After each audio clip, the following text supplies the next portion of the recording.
Hi guys, welcome back to the channel. In this video, I'll show you how to remove background noise in WhatsApp call.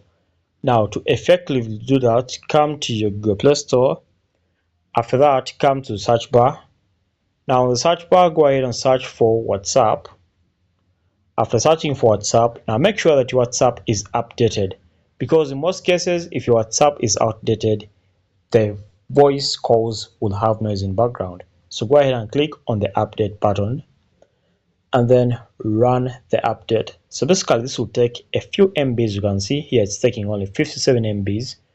Now once the update has been finished running, you can then go ahead and open up your WhatsApp.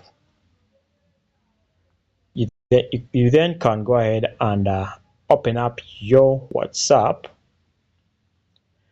So this time around, when you open up your WhatsApp, you can effectively go ahead and make your calls without any background noise. So thanks for watching. Subscribe.